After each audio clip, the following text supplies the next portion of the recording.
yan. Oh, hindi yan sharp, ha? Ah, gummy flavor yan.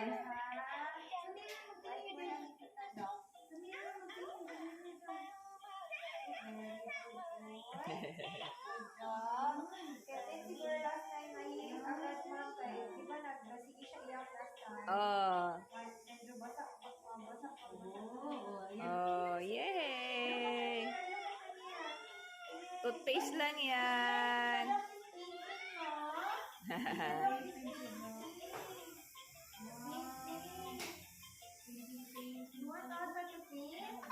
Wala, i-brush lang yan. Mahadlok siya sa sound sa Mr. Straw. Wala lang, oy, wala lang.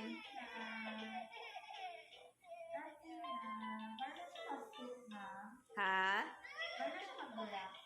Naay?